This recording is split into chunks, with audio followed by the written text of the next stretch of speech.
Hello বন্ধুরা, তো আজকে আমি আর আমার দিদি চলে এসেছি মৌলালিতে। এখানে একটা সরকারি ট্রেনিং হবে, সেটাই নিতে 3 দিনের কোর্স। তো ওনারা ফোন করেছিলেন, আমরা অনেক দিন আগেই কাগজপত্র জমা দিয়েছিলাম, সেই জন্যই আসা। আর এখানে 3 দিনে পার ডে 250 টাকা করে, 750 টাকা দেবে।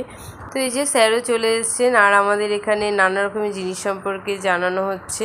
তো চিকিৎসাবিদ্যা, তারপরে ঘরে যে আমরা নিত্য প্রয়োজনীয় জিনিসপত্র ব্যবহার করি সেই সব জিনিসপত্র নিয়ে, তারপরে ব্যাংকিংয়ের ব্যাপারে অনেক কিছু আজকে জানতে পারলাম। তো হাতের জিনিসও শিখিয়েছেন, নানা রকমের বেঙ্গেল, তারপরে ইয়াররিং, তারপরে ব্রেসলেট। আর এই যে দেখতে পাচ্ছেন চুড়িগুলো, এগুলো আমরাই বানিয়েছি। খুব সুন্দর লাগলো এগুলো শিখতে। আর তারপরে আরেকজন স্যার এসেছিলেন, উনি আবার আমাদেরকে স্যালাড বানানো শেখালো, নানা রকমের ডেকোরেশন করা।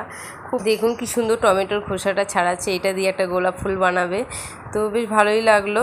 তারপরে আমাদেরকে লাঞ্চ দিয়ে দিল বিরিয়ানি। তো 3 দিনে বেশ ভালোই লাঞ্চ দিয়েছিল, আর আজকে লাস্ট দিন, তাই জন্য আমাদেরকে গিফট দেওয়া হচ্ছে। এই যে ব্যাগ, ছাতা, সার্টিফিকেট, আরও অনেক কিছু। তো আজকের জন্য ভিডিওটাতে বাই।